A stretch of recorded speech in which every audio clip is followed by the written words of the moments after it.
Inclusion. Inclusion. Inclusion. Inclusion. Inclusion. Inclusion podcast by the Centre for Inclusive Leadership. Hello everyone, welcome to the first ever episode of Inclusion Podcast. My name is Jagz Doheley, I'm your host for today and I'm joined by the phenomenal Emma and Paul from the Centre for Inclusive Leadership. Hi Jagz. Hey Jagz, good to be with you. Good to have you both here. Emma, would you like to introduce yourself for our listeners? Yeah, absolutely. Emma Cushing, I'm the Chief of Staff at the Centre for Inclusive Leadership. I guess I'd describe myself as the conscience of the business, enabling everybody else to do what they need to do the work that we do and for everyone to just be who they are in our business. I'm so looking forward to chatting today. I think we're going to have some great themes we're going to explore. I was reflecting this morning, Paul. I think I've known you for 8 years. That's brilliant. Yeah, and it's so interesting thinking about some of the things that we're going to discuss that I guess whilst there have been changes in the nuance of the conversation around inclusion, those core themes at the heart of it haven't changed. They've been really steadfast in that time. So, Jagz, I'm sure you're going to unpack some of that with us. It's my favourite thing to do. Thank you. Paul, would you like to introduce yourself? With pleasure. I think Emma slightly undersells herself. Not only is she the conscience of the business, she's the conscientiousness of the business as well. And actually make sure we've got one, which is brilliant. So I'm Paul Anderson-Walsh. I'm one of the co-founders of the Centre for Inclusive Leadership, and I am the CEO, which I have to say in my case doesn't really mean Chief Executive Officer. It's much more to do with being the Chief Emotional Officer, actually.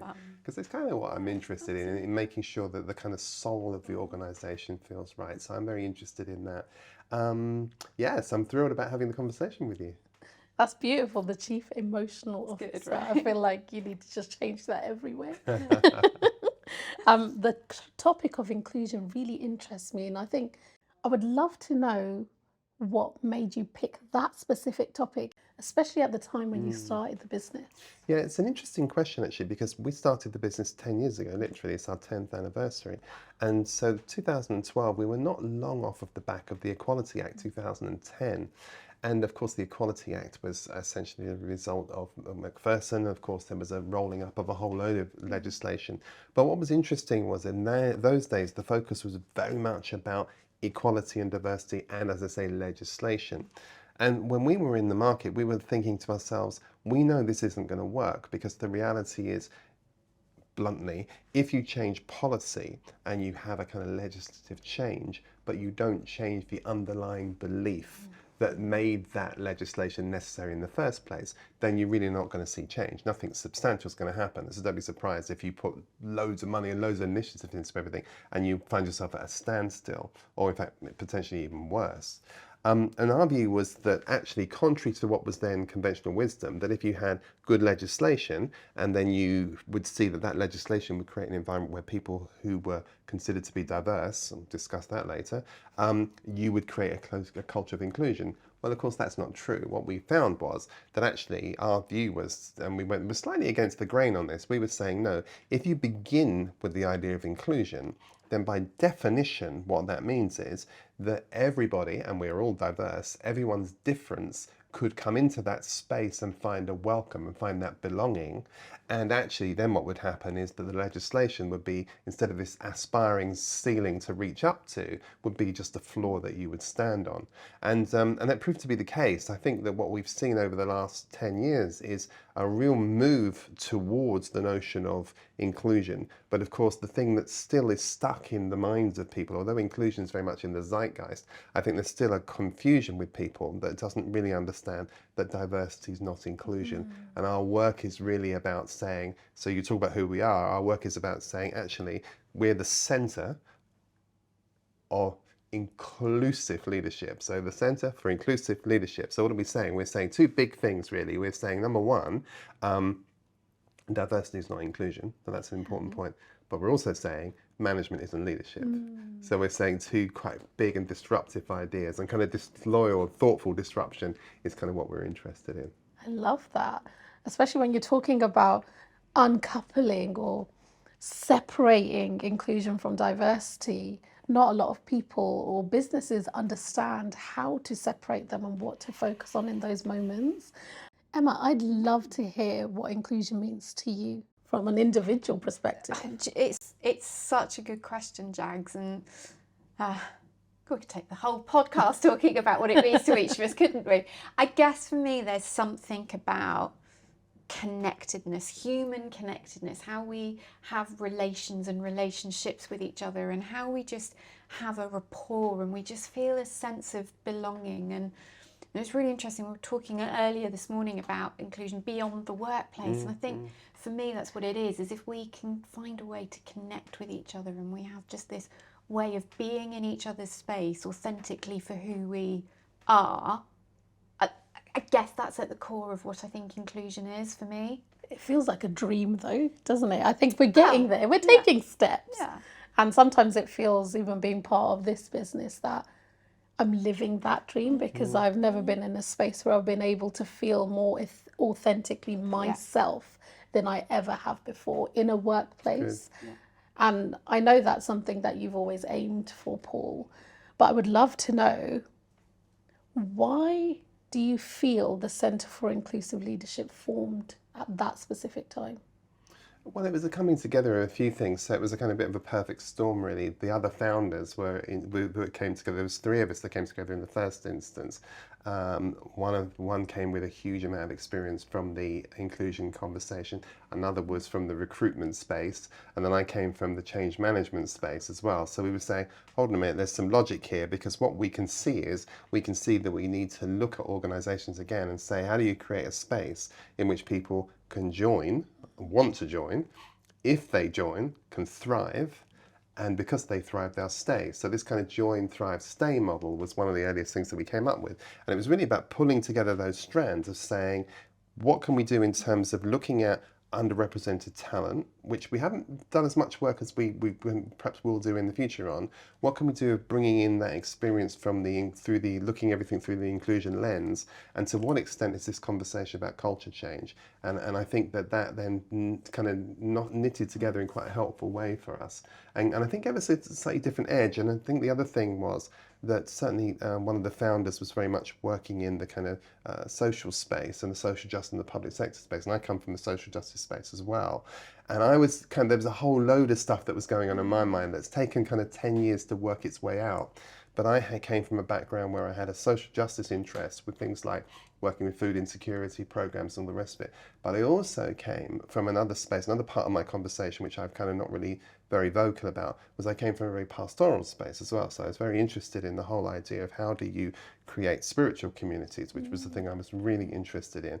And I was thinking to myself, actually, when I look at this, there is actually quite an interesting conversation to be had, that the social justice conversation, the spiritual community conversation, and actually this corporate change conversation, there may be an intersection that if I could find that sweet spot, there might be a really interesting place where all those things kind of collided. So one of the reasons why I describe myself as being the chief emotional officer is I think I kind of almost like have a sort of pseudo pastoral role now in corporate life, which is cool. I kind of like that. It kind of works to me in a way. But ultimately, there is something massive about guiding organisations through change, and that change conversation may be their relationship between diversity and moving towards inclusion. Exactly. And I think the interesting thing about that is what we're seeing as this conversation matures is actually what's happening is this, then this does need to be walked back, because what's happening is this overemphasis on the diversity conversation actually is doing something unhelpful. It's inadvertently creating exclusion,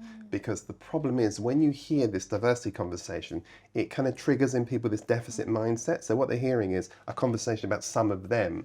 So, okay, so now I'm a white middle-class, middle-aged man, and I feel like I'm the endangered species, the criminal class of the diversity space. And actually the conversation has X'd out white middle-class, middle-aged men. And that's a ridiculous thing to do, because the conversation is not about some of them, it's about the sum of us. It's about what does all of us look like? How do you create the space that works equally well? Now, the reality, of course, is once you start getting into the whole conversation about diversity, then you're going to know that we have biases and things are triggered and stereotypes and all sorts of things that are going on. But ultimately, the question is, how do you create a community, a corporate community, a lowercase s spiritual community that enables people to bring their full and their whole and their authentic selves, not their edited, chopped down, pre-packaged, photocopied sort of odd sort of whatever form of themselves, their kind of chameleon self, their camouflage self, their amputated self. How do you create the space where everyone can bring who they are, their uniqueness of who they are into the space, and not have to kind of fit into a corporate culture, but add to the corporate culture by being the fullness of who they are? How do you do that? Well, and that word community is so powerful. I mean, we talk about us as a team, as a community. Absolutely. And I do think that transition, if we're thinking about how we connect with each other and almost that human relationship point, sitting from a community perspective, you can be an organisational community. And the thing about community that's interesting is that if I feel invested in that community, then I take responsibility for it, right? I'm a stakeholder in it, and that's important. So that's an interesting thing you've said, because although we're a kind of limited company, the reality is that we're an unlimited community, which is what we're interested in trying to do. And what does that mean? It means that Jagz has to be able to show up in all her Jagzness, and Emma in her Emma-ness, and what we've not... You in your Paulness. In my Paulness, yes. So unfortunately for you, but there it is. But I think that's the point, and we want that because we're wanting to say, and I think this is what the diversity conversation is something rather odd, because what the diversity conversation says we value difference. But there's a kind of unspoken code there which says we value difference as long as eventually you become just like us. Yeah. Right? Well, that difference with conditions applies. Yeah, difference with conditions, and difference that we can homogenize. So we can essentially say, look how diverse we are. We have the used to be in retail, right? Yeah. So this is how diverse we are. We have the same dress available in black as well as white. We have it in gay as well as straight. We have it as male as well as female. We even have a non-binary version. Look how cool we are. Yeah, hello. And they're not disruptive. They all fit in and right. they create a unique... But they're all the same thing, right? And that's the problem. Whereas you're saying, no, it's not that. It's not about homogenizing it. It's about saying, no, we want to create the space where everyone could just kind of breathe their own air and be who they are and just bring their own stuff, which is what we're interested in. And that's difficult, right? Because it requires, I think, and this is why when we're starting to think about how we work with organizations, we have a very holistic way of thinking about it. So we talk about the idea of literally braiding hair, as you've heard me talk 1,000 times, but literally that plait is about saying you have to literally, firstly you've got to untangle the hair, which is the first thing to do. You've got to comb it through straight, but then you break it into 3 bunches. And so you're saying the top, the first of the bunches is the top, and inclusion has to be steered from the top. So that's about culture. That's about the kind of artifacts of an organization. That's about the senior people in the organization modeling it. Then it has to be fueled from the middle, so that, and this is where it becomes tricky, that's about the individual manager. She has to be able to curate and cultivate that environment where people can be themselves, and that's not easy, by the way, not least of which when she doesn't know who she is. That's quite tricky. But then it has to be, the third part of the play, it has to be driven from the grassroots. And here we're thinking about, I think, a really massive piece, which is about every individual managing their own inclusion. So now what we're now saying is we are asking, it's a big ask, because we're saying, the reality is, we know that particularly in the elite occupations that we do so much of our work in, if you think of the investment banks and the media companies and the TV companies, all those places where we work, they're very elite organizations, and people come into those organizations and they tend to come into those organizations and be who they think they should be, as opposed to be who they are.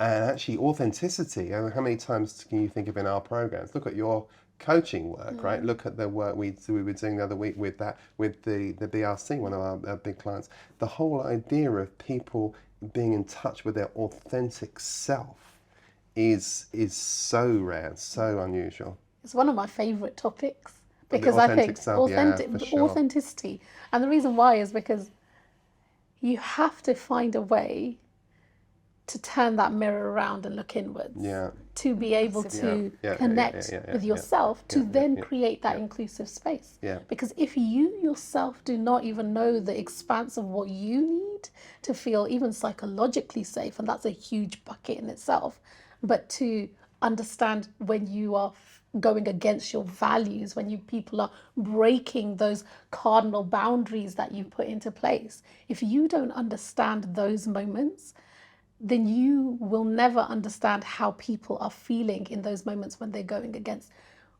The key thing that you say, Paul, is you start to see when you step into that authentic light, you start to see authenticity when it's not present around people, and you feel it in the room.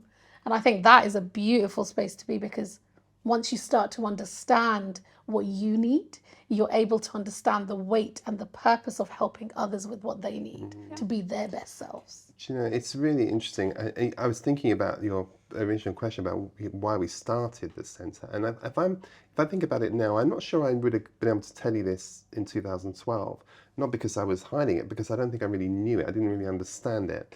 But I think for me, the idea is today, I would say to you, the purpose, the reason why I do what I do, is because we are in the business of giving people back to themselves, and I think this is the thing that I talk about whenever I do keynotes around authenticity. Is I always say this same thing. First thing, I'm obsessed about saying to people, "You are the right person." That is like, I'm just super. But it's how right. Is it wrong people? Well, that's what I'm saying. But don't you think? Haven't you been taught that you'd be more the right person if you were a little bit more like Jagz, you know? Or you don't be Emma, but do this instead. Be a bit more like Jagz. And I think that notion of you're the right person seems to me to be crucial.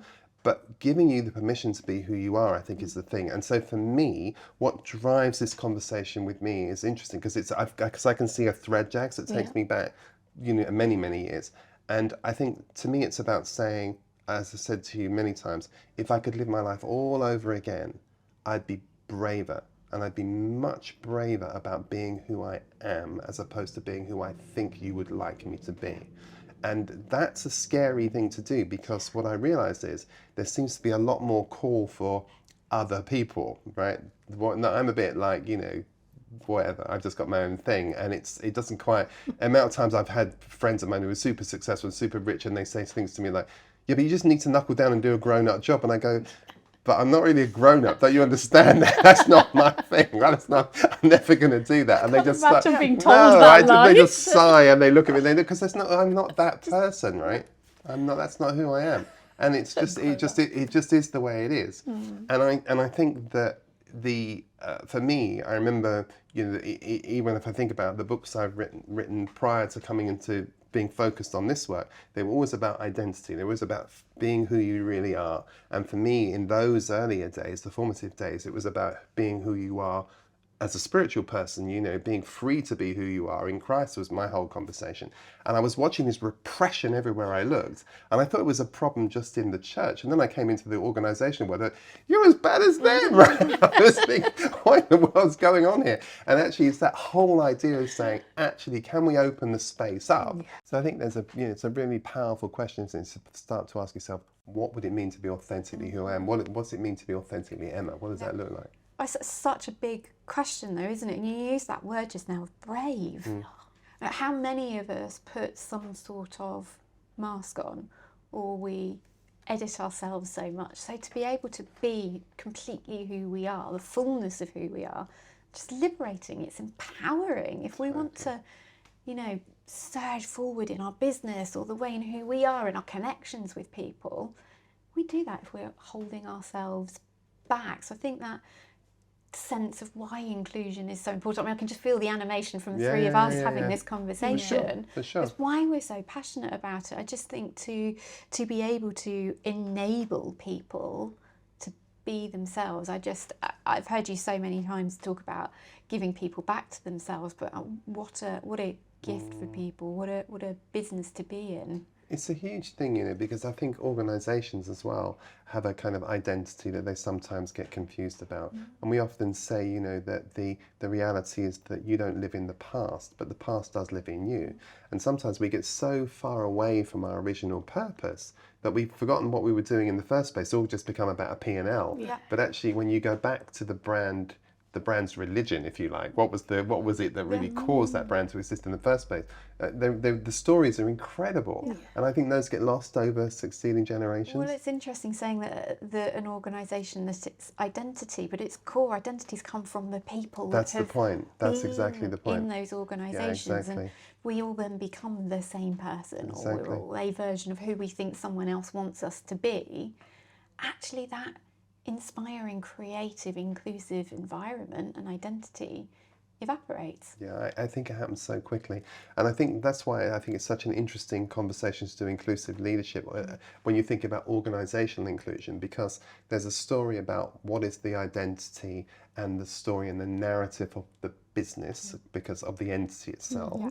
What is the story of those people that are managing and leading their business? And what are the story of those people that are in their business? Because somehow, in this community sense, they've got to come together and somehow, rather than work together in a coercive way, they've got to come together in a collaborative community way. And that's the whole thing, right? Absolutely. Well, I have a story of why I'm at the centre. Jagz has got a story. You shared Sure. your story. We don't all have the same story. We have some commonality between us and a shared sense of purpose, I think, for why we do the work that we do.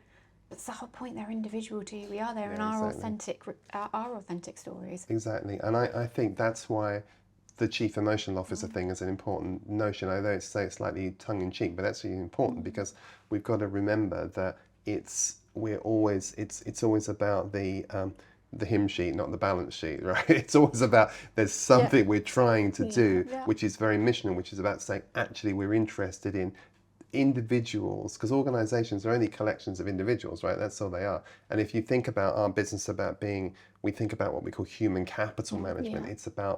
It's really about humane capital management. It's about saying, how do you create an organization that functions together in a humane, compassionate, caring way? And that might sound a little bit kind of, apple pie and motherhood or whatever the expression is. But actually it's important because it's about creating that space that people want to be.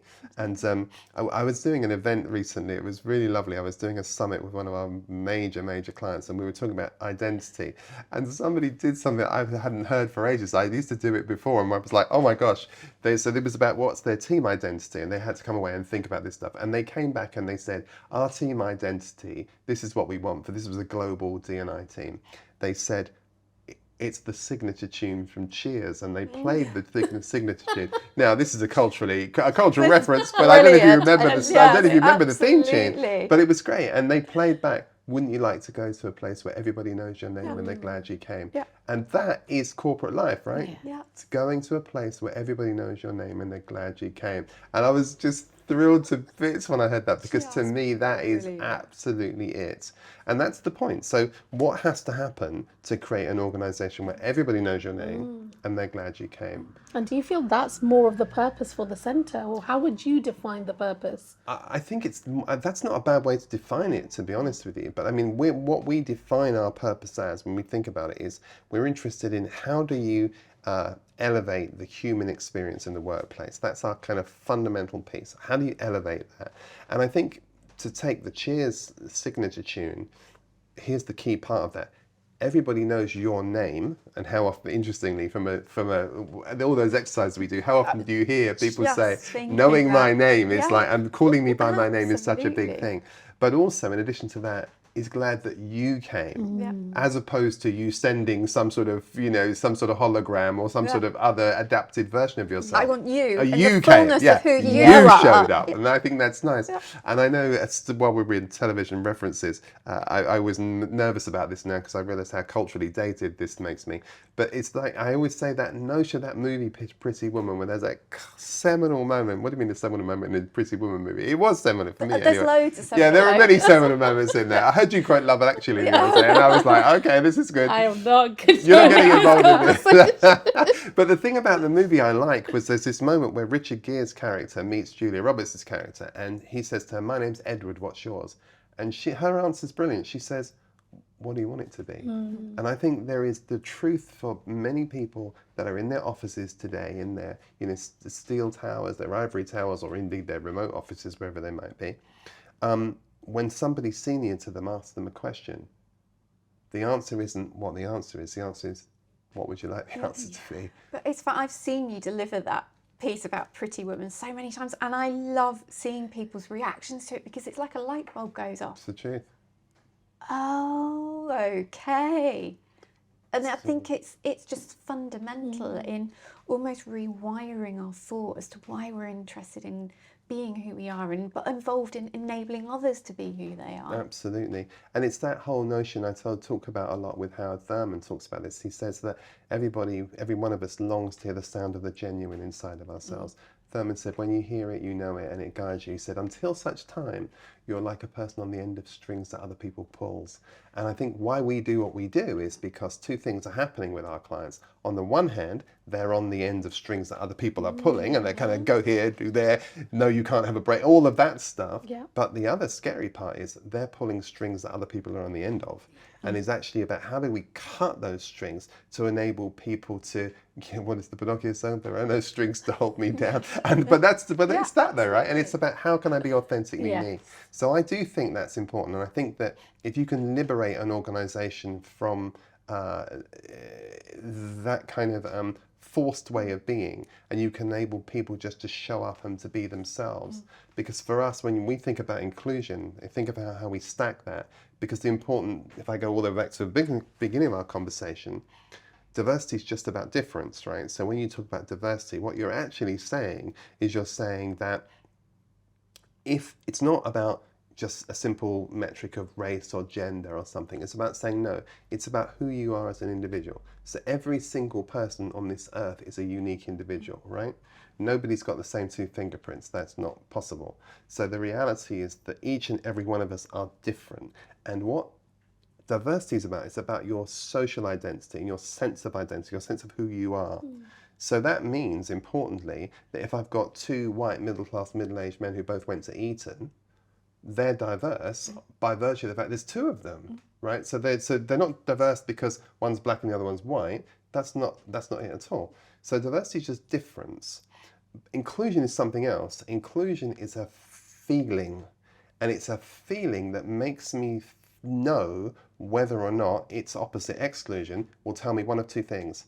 Is this an environment where I can belong as who I am? Or is this an environment where I feel that I can't belong as I am? And if it's an environment where I feel I can't belong as who I am, but I want to belong in the environment, then I'll look at those aspects of my individual identity and I'll decide which ones do I edit, which ones do I cover, which ones do I hide, which ones can I conceal, which ones can I deny, which ones can I disassociate myself from.